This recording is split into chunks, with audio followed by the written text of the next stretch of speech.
ഈ അടുത്ത് കുറച്ചധികം വാർത്തകൾ വന്നിരുന്നു. ഇപ്പോൾ കുട്ടികൾ പ്രിൻസിപ്പളിനെ തീർത്ത് കളയും എന്ന് പറയുക. ഇപ്പോൾ ഒരു കുട്ടി മാനസിക വിഷമം കൊണ്ട് ഫ്ലാറ്റിനടിയിൽ നിന്ന് മുകളിൽ നിന്ന് ചാടി മരിക്കുക. കുറച്ച് കുട്ടികൾ കൂട്ടമായിട്ട് ഒരു കുട്ടിയെ ആക്രമിച്ചിട്ട് ആ കുട്ടി മരണപ്പെടുക. ഈ കുട്ടികൾക്കിടയിലെ വയലൻസ് ഇപ്പോൾ ഈ സോഷ്യൽ മീഡിയയിലും ഇൻസ്റ്റാഗ്രാമിൻ്റെ ഉപയോഗമൊക്കെ വന്ന കാരണം കുട്ടികൾക്ക് ക്ഷമ നശിച്ചത് കാരണം കൂടുന്നു എന്നൊരു പഠനം ഇങ്ങനെ പൊതുവെ വരുന്നുണ്ട്. അത് എത്രമാത്രം ശരിയാണ്? അല്ലെങ്കിൽ അങ്ങനെ ഒരു കുട്ടികൾക്കിടയിലെ വയലൻസ് കൂടുന്നതായിട്ട് അങ്ങനെ നിരീക്ഷിക്കുന്നുണ്ടോ? ഇവിടെ നിലനിൽക്കുന്ന വിദ്യാഭ്യാസം ഏത് കുട്ടിയും വയലൻ്റ് ആക്കും. പറഞ്ഞത് കാണാ പിടിച്ച് പരീക്ഷ എഴുതാൻ പഠിപ്പിക്കുന്ന ഒരു സാധനമാണ്. അത് സകല വയലൻസിനും സാധ്യതയുണ്ടാക്കുന്നത്. ഭയങ്കര കോമ്പറ്റീറ്റീവായിട്ടാണ് കുട്ടികളെ വളർത്തുന്നത്. മറ്റുള്ളവരെ വെറുക്കാൻ പഠിപ്പിക്കുന്ന ക്ലാസ് റൂംസാണ് ഉള്ളത്. ചവിട്ടി താത്ത് ജയിക്കാൻ പഠിപ്പിക്കുന്നതാണ്. അവരാണ് യഥാർത്ഥത്തിൽ അതുണ്ടാക്കുന്നത്, അല്ലാതെ വേറെ ഒന്നുമില്ല. സോഷ്യൽ മീഡിയക്കകത്തൂടെ അല്ല വയലൻസ് പഠിക്കുന്നത്, ക്ലാസ് റൂമിനകത്ത്. നമ്മളത് മനസ്സിലാക്കേണ്ടതുണ്ട്. വളരെ കോമ്പറ്റീറ്റീവ്. നിങ്ങൾ പരീക്ഷയ്ക്ക് മറച്ച് പിടിച്ച് എഴുതണ്ടേ? അറിവ് പങ്കുവയ്ക്കണമെന്നാണല്ലോ ന്യായം. പിന്നെന്താ അത് ചെയ്യാൻ അനുവദിക്കാത്തത്? എന്തുകൊണ്ടാണ് പറ്റാത്തത്? അവിടെ ആരെ എന്താ പഠിപ്പിക്കുന്നത്? പരീക്ഷ എഴുതുന്ന കുട്ടിയെ എന്താ പഠിപ്പിക്കുന്നത്? മറ്റുള്ളവരെ തോൽപ്പിക്കണമെന്നല്ലേ? ഒരു സഹകരണവും ഇല്ലാത്ത മനുഷ്യരെ ഉൽപ്പാദിപ്പിച്ചതിന് സ്കൂളാണ് ഉത്തരം പറയുന്നത്. അത് എത്രത്തോളം ശക്തമായിട്ട് നിങ്ങൾ രായിക്ക് രാമായണവും രാത്രിയിലും പകലും ഇല്ലാതെ, ഇപ്പം അവധിക്കാലം എന്ന് പറയുന്ന സാധനം കുട്ടികൾക്കില്ല. ട്യൂഷൻ കാലമാണ്. അവർ വയലൻ്റ് ആയില്ലെങ്കിൽ എന്താണ് അത്ഭുതം? ഇന്ന് സ്പെഷ്യൽ ട്യൂഷൻ്റെ ലോകമാണ്. ക്ലാസ് റൂമിലൊരു വക, അത് കഴിഞ്ഞ് സ്പെഷ്യൽ ട്യൂഷൻ. എപ്പോഴാണ് അവർ ഈ എന്താണ് വേനൽക്കാല അവധിക്കാലം ആസ്വദിക്കുന്ന കുട്ടികളെവിടെയുള്ളത്? ഇങ്ങനെ സംഭവമില്ലാതായിപ്പോയി. അവർ വയലൻ്റ് ആയില്ലെങ്കിലാണ് അത്ഭുതം. അതിൻ്റെ പുറത്താണ് ഈ സകല സാധനവും നിരോധിക്കുന്നത്. അപ്പോൾ അഗ്രസീവായിട്ട് വിൽക്കും, അതെല്ലാം തിന്നും, നല്ല വയലൻ്റായിട്ട് ആൾക്കാർ മാറും. വയലൻസ് ബ്രീഡ് ചെയ്യുന്നത് ക്ലാസ് റൂമിനകത്ത്. വേറെ ഒന്നുമല്ലേ? ശ്വാസം മുട്ടിച്ചാണ് കുട്ടികളെ വളർത്തുന്നത്. അടിക്കുന്നില്ല എന്ന് പറയുന്നതാണ്. അടിക്കുന്നില്ലെന്നുണ്ടെങ്കിലും ശ്വാസം മുട്ടുന്ന അത്രയും എന്താണ് ഇത് കൊടുക്കും, ഹോംവർക്ക് കൊടുക്കും. ഇതെന്തിനാണ് ഈ ഹോംവർക്ക്? ഇതെന്തിനാണിത് പഠിക്കുന്നതെന്നെങ്കിലും ആരെങ്കിലും ആലോചിച്ചിട്ടുണ്ടോ? 8ാം ക്ലാസ്സിൽ ഇയാൾ ജയിച്ച ആളല്ലേ? 8ാം ക്ലാസ്സിൽ പഠിച്ച എന്തെങ്കിലും ഒരു വരി പറഞ്ഞു?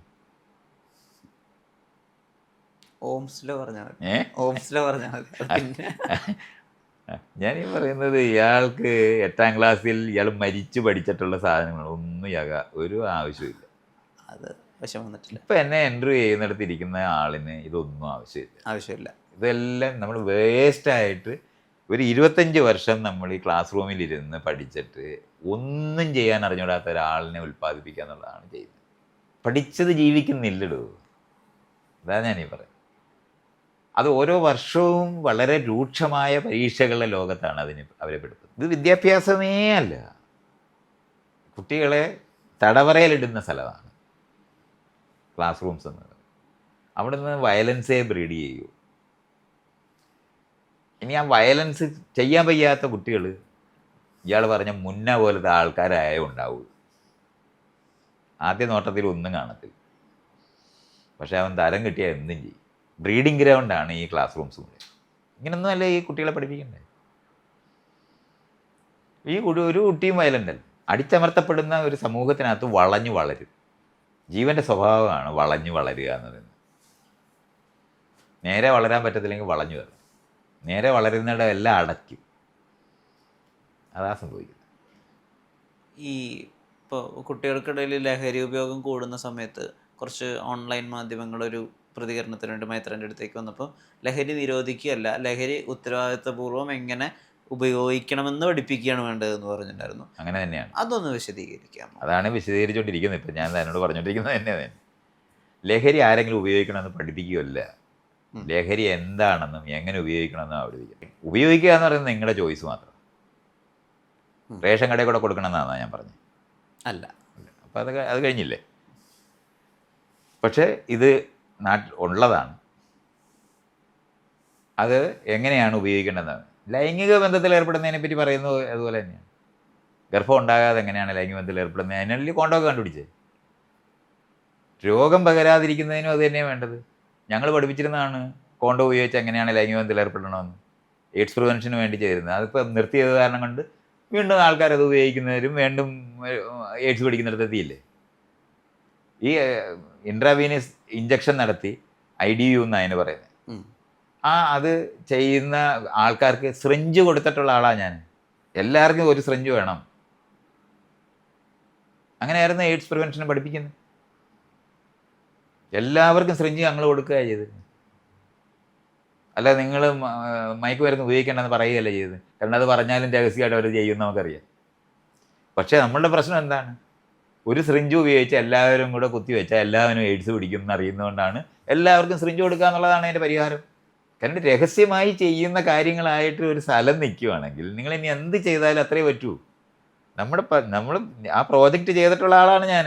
98 തൊട്ട് 2005 വരെ പ്രോജക്റ്റ് ചെയ്തിട്ടുണ്ട് ഞാൻ. സിറിഞ്ച് കൊടുത്ത ആളാണ് ഞാൻ. തിരുവനന്തപുരത്ത് വള്ളക്കടവ് മുഴുവനും കൊടുത്തിട്ടുണ്ട്.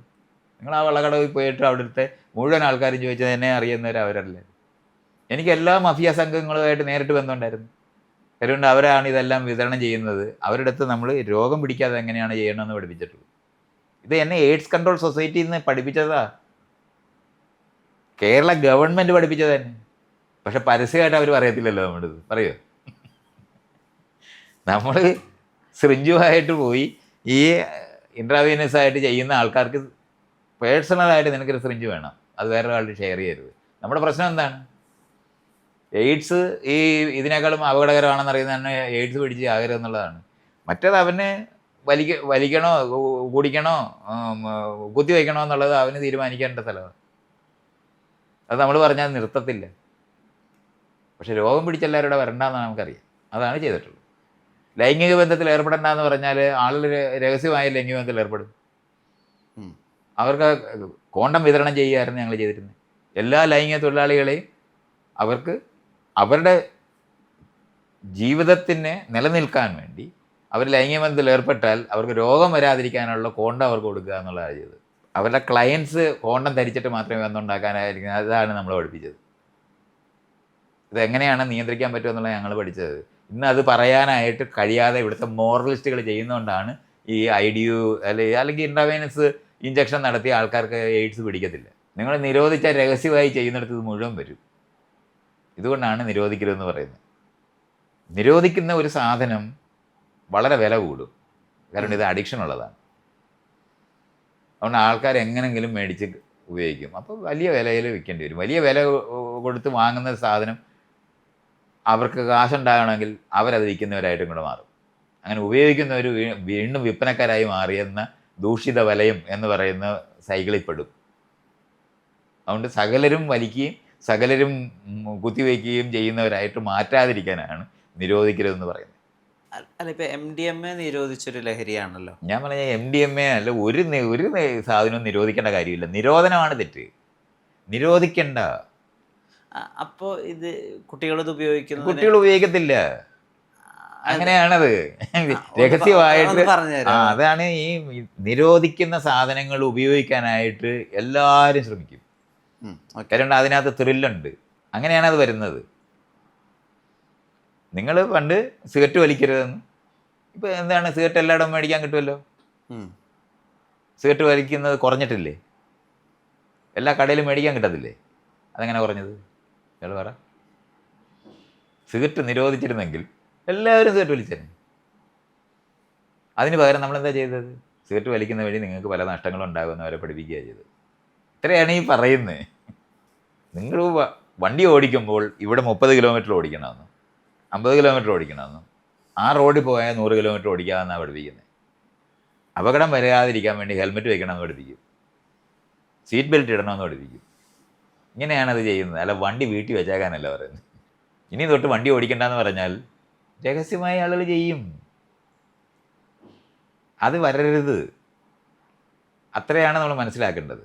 നേരത്തെ ഞാൻ പറഞ്ഞില്ലേ, നിരോധിച്ച ഒരു സാധനം അഡിക്ഷൻ ഉള്ളതാണോ, ആ അഡിക്ഷൻ ഉള്ളവർ മുഴുവനും എങ്ങനെങ്കിലും വാങ്ങും. എങ്ങനെ വാങ്ങണമെന്ന് പറഞ്ഞാൽ അപ്പം തന്നെ അത് ക്രിമിനൽസ് അത് വിൽക്കാൻ തുടങ്ങും. കുറ്റവാസനയുള്ള മുഴുവൻ പേരും പണം ഉണ്ടാക്കണമെന്ന് ആഗ്രഹിക്കുന്നവർ മുഴുവൻ അത് മേടിക്കും, വിൽക്കാനും തുടങ്ങും. ഇനി പണം വലിയ കൊടുത്ത് മേടിക്കേണ്ട ഒരു സാധനമാണ് അഡിക്ഷൻ ഉള്ളവൻ, അവനത് വിൽക്കാൻ തുടങ്ങും. ഇങ്ങനെയാണ് ക്രിമിനൽ സംഘമായിട്ടത് മാറും. ക്രിമിനൽസ് ചെയ്യാൻ തുടങ്ങി കഴിഞ്ഞാൽ ആർക്കതിനെ തടയാൻ പറ്റും? മറ്റേതങ്ങനെയല്ല. നമ്മൾ ഈ നേരത്തെ പറഞ്ഞില്ലേ, സിഗരറ്റിന് ഇന്ന പ്രശ്നമുണ്ട്, നിക്കോട്ടിൻ ഏറ്റവും വലിയ എന്താണ് അഡിക്ഷൻ ഉള്ളവരെണ്ണമാണ്. അതെങ്ങനെ പിന്നെ സിഗരറ്റ് വയ്ക്കുന്നത് എങ്ങനെ? അപ്പോൾ അതിൻ്റെ കവറിൽ ഇത് ക്യാൻസർ വരുമെന്നൊക്കെ എഴുതി വെച്ചിട്ടാണ്. അപ്പോൾ ആൾക്കാരുടെ ഉപഭോഗം കുറഞ്ഞു എന്നുള്ളത് സംശയമൊന്നും ഇല്ലല്ലോ. അപ്പോൾ ഇത് ചെയ്യാൻ പറ്റുന്ന രീതിയല്ലേ, പിന്നെന്തിനാണ് ഇങ്ങനെ നിരോധിക്കുന്നത്? നിരോധിച്ചാൽ ഉണ്ടാകുന്ന പ്രശ്നമാണ് ഞാനീ പറയുന്നത്. അത് നമ്മുടെ കാഴ്ചയ്ക്ക് അപ്രത്യക്ഷമാകും എന്നുള്ളതല്ലാതെ അത് പോകത്തില്ല. ആദ്യത്തെ 5-6 മാസം അല്ലെങ്കിൽ 1 കൊല്ലമൊക്കെ ആരും കാണത്തില്ല, ഒന്നും നടക്കുന്നില്ലെന്ന്. ഇപ്പോൾ ഭയങ്കര റെയ്ഡൊക്കെ നടത്തി ഇനി ഒരു പ്രശ്നമില്ല, ഒന്നുമില്ല. നിങ്ങൾ ചെയ്യുന്ന ഏത് നിയമമാണ്, നിങ്ങൾ CCTV ക്യാമറ വെച്ചാൽ നിങ്ങളെ തിരിച്ചറിയാത്ത തരത്തിൽ വേഷവും കെട്ടി നടന്ന് ചെയ്യും, അത്രേ ഉള്ളൂ. അല്ലാതെ ആളുകൾ ഇതങ്ങ് നിർത്തിക്കളയുകയാണ്, നിർത്തത്തില്ല. അങ്ങനെ നിർത്തുന്നത് ലോകമല്ല. നിങ്ങൾ എവറസ്റ്റ് കണ്ടാൽ എന്തിനാണ് അതിൻ്റെ മണ്ടേ കയറുന്നത്? എന്തിനാണ് മണ്ടേ കയറുന്നത്? പറ. എവറസ്റ്റ് അവിടെ നിൽക്കുകയല്ലേ, അത് വല്ലവരും ഓടിച്ചിട്ട് കുത്തുന്നുണ്ടോ? ഇല്ല. പിന്നെ എവറസ്റ്റിന്റെ മണ്ടയിൽ ഇവിടെ ഉള്ളവരെല്ലാവരും പോയി കയറാൻ പോകുന്നത് എന്തിനാ? ആർക്കും അങ്ങനെ കയറാൻ പറ്റാത്തത് ഇത്രയാണ് അറിയേണ്ടത്. ഇത് ചലഞ്ചിങ് ആയി മാറിക്കഴിഞ്ഞാൽ അവിടെ അങ്ങനെ പൊങ്ങി നിൽക്കുന്ന എണ്ണ അതിൻ്റെ മണ്ടേ കയറും. അതിൻ്റെ മണ്ടയിൽ കൃഷി നടത്താനാണ് പോകുന്നത്? അല്ല. ആടിനെ വളർത്താനാണ് പോകുന്നത്? ഒന്നിനുമല്ല. അത് അവിടെ അങ്ങനെ പൊങ്ങി നിൽക്കുന്ന കണ്ടാൽ കയറും, അത്രേ ഉള്ളൂ. ഇതുകൊണ്ടാണ് ചലഞ്ചിങ് ആക്കി ഒരു സാധനത്തിനെ മാറ്റാതാണ് ഇത് കൈകാര്യം ചെയ്യേണ്ടതെന്നുള്ളതാണ് ഈ പറയുന്നത്. നിങ്ങൾ പർദ്ദയിട്ട് മൂടിക്കഴിഞ്ഞാൽ തള്ളവിരൽ കണ്ടാൽ, ഈ വിരൽ കണ്ടാൽ നിങ്ങൾക്ക് ലൈംഗിക ഉത്തേജനം ഉണ്ടാകും. അതുകൊണ്ടാണ് അവസാനം കണ്ണ് പോലും കാണിക്കാൻ പറ്റാതെ നടക്കുന്നത്. ഇത്രയാണ് ഈ സംഭവം.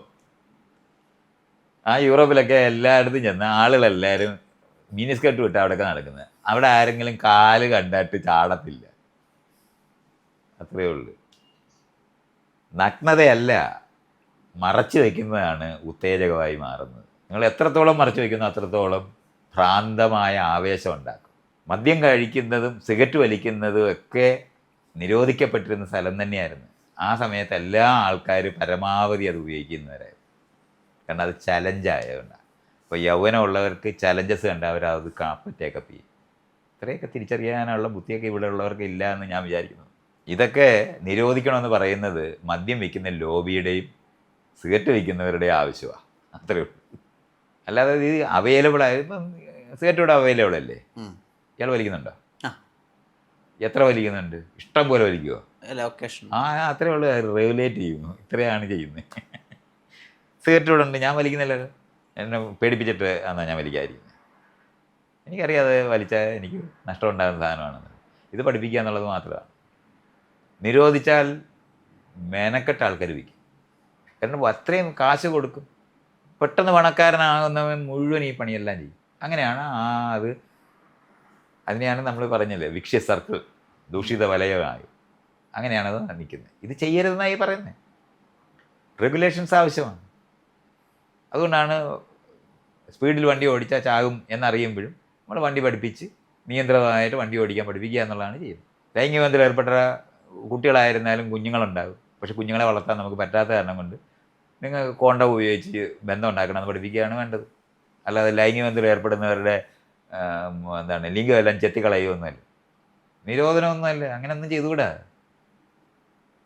ആളുകൾ തമ്മിലുള്ള ബന്ധങ്ങൾ നിയന്ത്രിതമായി എങ്ങനെ ചെയ്യണമെന്ന് പഠിപ്പിക്കുന്ന വഴിയാണ് ഇതെല്ലാം കൈകാര്യം ചെയ്യാൻ പറ്റും. അത് അഡ്മിനിസ്ട്രേഷൻ അറിയാവുന്നതിനെല്ലാം ആ ബുദ്ധി ഉണ്ടാകും. ആളുകളെ അളമുട്ടിക്കരുത്. അളമുട്ടിച്ചാൽ അത്രയേ ഉള്ളൂ. അളമുട്ടിക്കുന്ന രീതിയാണ് ഈ കാണുന്നതൊക്കെ. നിരോധനത്തിൻ്റെ യുക്തികൾ അതല്ല വേണം. നിയന്ത്രണത്തിൻ്റെ ലോകമാണ് ഉണ്ടാകുന്നത്. നിയന്ത്രണം വേണം. അത് റോഡ് ക്രോസ് ചെയ്യുമ്പോഴും വേണം. അതിനാണ് നമ്മൾ പഠിപ്പിക്കുന്നത്. പഠിച്ച് ജീവിക്കുക വേണം. അപ്പോൾ നമുക്ക് ഇയാൾ സിഗരറ്റ് വലിക്കുമ്പോൾ ഒത്തിരി വലിക്കരുതെന്ന് ഇയാൾക്ക് അറിയാം. അങ്ങനെയുണ്ട്, അത് ഉപദ്രവം. അതേസമയം അതിന് രസമുണ്ട്, അതുകൊണ്ട് കുറച്ച് ഉപയോഗിക്കുക, അത്രേ ഉള്ളൂ. അല്ലാതെ ഇയാൾ ഒരിക്കൽ സിഗരറ്റ് വലിച്ചെന്ന് വിചാരിച്ചുകൊണ്ട് തലപൊട്ടി പോകും, ഇയാളെ ജയിലിടേണ്ട ആവശ്യമുണ്ട്? ഇല്ല. അത്രേ ഉള്ളൂ. ലളിതമായ കാര്യമായിട്ട് മനസ്സിലായില്ല, ഇത്രയേ ഉള്ളൂ. ഇയാൾക്കും അറിയാം, പക്ഷേ കുറച്ചൊന്ന് ചെയ്തു നോക്കണം എന്ന് തോന്നും. അത്രയും ചെയ്യാൻ അനുവദിക്കുന്ന ലോകമാണ് നിയന്ത്രിതമായ ലോകം. ചെയ്യരുതെന്ന് പറയുന്നത്, കണ്ടുപോകരുത്, ഇവിടെ നടക്കരുത് എന്നൊക്കെ പറഞ്ഞു കഴിഞ്ഞാൽ നമ്മളവിടെ നടക്കും, രഹസ്യമായിട്ട് നടക്കും. അങ്ങനെയാണ് നമ്മൾ രാത്രീഞ്ചരന്മാരായ മനുഷ്യരെ ഉണ്ടാക്കും, തലയിൽ മുണ്ടിട്ട് കള്ളുഷാപ്പിൽ പോകുന്നവരെ ഉണ്ടാക്കും. അത്രയേ ഉള്ളൂ. തലയിൽ മുണ്ടിട്ടുള്ള ആളുകളെ ഉൽപ്പാദിപ്പിക്കാതിരിക്കണമെന്നുണ്ടെങ്കിൽ സഭ്യമായ രീതിയിൽ ഇത് ഉപയോഗിക്കാൻ പഠിപ്പിക്കുക എന്നുള്ളതാണ്. ഇപ്പം മദ്യം ഇത്രയും കുടിക്കുന്നവരെ ഉണ്ടാകുന്നത് എങ്ങനെയാണ്? മദ്യക്കുപ്പി വീട്ടിൽ കൊണ്ടുപോകാൻ പറ്റാത്തതുകൊണ്ടാണ്. അത് അടച്ച് മാറ്റി വയ്ക്കാൻ പഠിപ്പിക്കുകയാണെങ്കിൽ, വീട്ടിനകത്താണ് മദ്യം ഉപയോഗിക്കുന്നതെന്നുണ്ടെങ്കിൽ നിയന്ത്രിതമായി ഉപയോഗിക്കും. ഇതിപ്പം കുപ്പി മേടിച്ചു കഴിഞ്ഞാൽ അത് മുഴുവൻ കുടിച്ച് തീർത്ത് റോഡിൽ കിടക്കുന്നവരായിട്ട് നമ്മളെ മാറ്റിയത് ഇവിടുത്തെ ഈ നിരോധനം കൊണ്ടാണ്. നിങ്ങൾ യൂറോപ്പിലൊക്കെ പോയി കഴിഞ്ഞാൽ ഒരാളും റോഡിൽ കിടക്കുന്നില്ല. റോഡിൽ കിടക്കുന്നുണ്ടോ? ഹോംലെസ് ആയ ആൾക്കാരാണ് കിടക്കുന്നത്, വീട്ടിന് പുറത്ത് കിടക്കുന്നതിന്. അവൻ കഞ്ചാവും വലിക്കുന്നുണ്ടാവും, മയക്കുമരുന്ന് ഉപയോഗിക്കുന്നുണ്ടാവും. പക്ഷെ വീടില്ലാത്തവരാണ്, വീട് അഫോർഡ് ചെയ്യാൻ കഴിയാത്തവരാണ് അവിടെ റോഡിലുള്ളത്. അല്ലാതെ ഇത് ഉപയോഗിക്കുന്നവരല്ല. ഉപയോഗിക്കുന്നവരാണ് കിടക്കുന്നതെന്നുണ്ടെങ്കിൽ ആ വീടുകളിലുള്ള മുഴുവൻ പേരും റോഡിൽ കിടന്നേനെ. അതുകൊണ്ട് ഇതിൻ്റെ സമീപന രീതി മറ്റുള്ളവരെ ഭരിക്കണമെന്ന് ആഗ്രഹിക്കുന്നത്, അവരെ കീഴടക്കണമെന്ന് ആലോചിക്കുന്നത്, പട്ടാളം ഉണ്ടാക്കി മറ്റുള്ളവരെ വെടിവെക്കണമെന്ന് ആലോചിക്കുന്നവന്മാരുടെ ബുദ്ധിയാണ്. സെയിനായ ആൾക്കാരാണ് ഇത്രയും കൊലപാതകങ്ങളായിട്ടുള്ളത്. പട്ടാളത്തിൽ ചേരുന്നവർക്ക് പ്രാന്തുണ്ടോ? ഇല്ല. അപ്പോൾ പിന്നെ ബുദ്ധി കൊണ്ട് നല്ലോണം കറക്റ്റായിട്ടിരിക്കുന്നവരാണല്ലോ ഈ ബോംബെല്ലാം ചെയ്യുന്നത്, അല്ലേ? അവർ ചെയ്യുന്ന അത്രയും ദ്രോഹം എന്തായാലും ഈ കഞ്ചാവ് വലിക്കുന്നതും ചെയ്യുന്നില്ല, ഉണ്ടോ? അത്രയും മനസ്സിലാക്കിയാൽ മതി. അതുകൊണ്ട് ബുദ്ധി നന്നായിരിക്കുന്നതാണ് കുഴപ്പം. പേഴ്സണൽ ലൈഫിൽ ഒരു ചോദ്യം ചോദിക്കാൻ ആഗ്രഹിക്കുന്നുണ്ട്. ഇപ്പോൾ പോലും കൊച്ചിയിൽ അല്ലെങ്കിൽ ഏത് നഗരത്തിലും കേരളത്തിൽ പൊതുവിൽ ഒരു കല്യാണം കഴിക്കാതെ രണ്ടാളുകൾ, ഒരു ആണും ഒരു പെണ്ണും ഒരുമിച്ച് ജീവിക്കാൻ വേണ്ടിയിട്ട് ഒരു വീട് സംഘടിപ്പിക്കുക എന്ന് പറഞ്ഞാൽ ഇത്തിരി ശ്രമകരമാണ്. ഇപ്പോൾ പല അവസരങ്ങളിൽ അത് മാരേജ് സർട്ടിഫിക്കറ്റ് കൊടുക്കണം, അല്ലെങ്കിൽ ഞങ്ങൾ തമ്മിൽ കല്യാണം കഴിച്ചതാണെന്ന് ആ ഉടമസ്ഥനോട് കള്ളം പറയണം. അങ്ങനത്തെ അവസ്ഥകളോടെ കടന്നു പോകുന്ന ഒരുപാട് ഒരുമിച്ച് ജീവിക്കുന്ന കപ്പിളുണ്ട്. മൈത്രേയൻ ഇത് ചെയ്യുന്നത് ഏകദേശം ഒരു 2 പതിറ്റാണ്ടെങ്കിലും മുമ്പാണ്, 3 പതിറ്റാണ്ടെങ്കിലും മുമ്പാണ് ഒരുമിച്ച് ജീവിക്കാൻ വേണ്ടി തീരുമാനിക്കുന്നത്. അപ്പോൾ എങ്ങനെ ഒരു വീട് കണ്ടുപിടിച്ചത് സത്യം പറഞ്ഞിട്ട്? അത് സത്യമായിട്ട് പറഞ്ഞാൽ ഞങ്ങൾ കണ്ടാലേ കുട്ടികളാണെന്ന് തോന്നത്തില്ലായിരുന്നു. ഓക്കെ. ഞങ്ങൾ രണ്ടുപേരും കൂടെ ഒന്നിച്ച് ജീവിക്കാൻ തുടങ്ങിയത് യേശുരിക്ക് ഒരു 27 വയസ്സും എനിക്കൊരു 32 വയസ്സും ഒക്കെ ഉള്ളപ്പോഴാണ്. Okay okay. അതുപോലെ ആരും ചോദിച്ചിട്ടില്ല കല്യാണം കഴിച്ചിട്ടുണ്ടോ എന്ന്, അല്ലയോ എന്ന്. അവർക്ക് അങ്ങനെ ആലോചിക്കേണ്ടി വരും. കാരണം ഇത്രയും പ്രായമായവർ കല്യാണം കഴിച്ചതാണെന്ന് വിചാരിച്ചു, അതായിരിക്കണം ഒരു കാരണം. അങ്ങനെ ഒരു ചോദ്യം നമ്മുടെ മുന്നേ വന്നിട്ടേ ഇല്ല. പിന്നെ അത് മാത്രമല്ല, ഒരു വർഷം കഴിഞ്ഞപ്പോൾ തന്നെ ഞങ്ങൾ ഒന്നിച്ച് ജീവിക്കാൻ തുടങ്ങി. 1 വർഷം കഴിഞ്ഞപ്പോൾ തന്നെ ഞങ്ങൾ കുഞ്ഞിനെ ഉണ്ടാക്കി. അപ്പോൾ കുഞ്ഞുമായിട്ടും കൂടാണ് ഈ വീട് അന്വേഷിച്ച് പോകുന്നത്. അപ്പോൾ പിന്നെ കുഞ്ഞും ഒക്കെ ആയിട്ട് ഇരിക്കുന്ന ഒരാൾ പിന്നെ കല്യാണം കഴിച്ചതാണെന്ന് ആരെങ്കിലും ചോദിക്കുമോ? ഇല്ല. അതുകൊണ്ടായിരിക്കാം. അതേ സമയത്ത് നമ്മൾ കല്യാണം കഴിക്കാതെ ജീവിക്കുന്നതെന്ന് വീട്ടിൽ ഈ വാടകയ്ക്ക് തരുന്നവരറിയുന്നില്ല. കുട്ടികൾ ചെല്ലുന്നത് കൊണ്ടാണ് അത് വരുന്നത്, ഈ ചോദ്യം വരുന്നത്. പക്ഷേ അത് വീട് വാടകയ്ക്ക് കൊടുക്കുന്നവർക്ക് കൊടുക്കത്തില്ല എന്ന് പറയുന്നുണ്ടെങ്കിൽ മനുഷ്യാവകാശപരമായ ഇതാണ്. കേസ് കൊടുക്കാൻ പഠിക്കേണ്ടതുണ്ട്. ഓട്ടോറിക്ഷക്കാരൻ ഈ റോഡിലേക്ക് ഓടത്തില്ല എന്ന്, അവിടോട്ട് വരാൻ പറ്റത്തില്ല എന്ന് പറയാനുള്ള അവകാശമുള്ള ആളല്ല. കേസ് കൊടുക്കാൻ പറ്റും, പക്ഷെ ആരും കൊടുക്കാറില്ലെന്നേ ഉള്ളൂ. അവർ വരുത്തില്ലെന്ന് പറഞ്ഞാൽ നമ്മൾ അങ്ങ് മാറിപ്പോയെന്ന്. അതുകൊണ്ട് മാത്രം ഉണ്ടാകുന്ന മനുഷ്യാവകാശ ലംഘനങ്ങളാണിതൊക്കെ. കേസ് കൊടുക്കാൻ പഠിക്കുക എന്നുള്ളത് മാത്രമേ പറ്റൂ, വേറെ വഴിയില്ല. 2 പേർക്ക് വീട് നിഷേധിക്കാൻ അവകാശം ആർക്കും ഇല്ല. വാടകയ്ക്ക് അവർ കൊടുക്കാൻ വെച്ചിരിക്കുകയാണ്.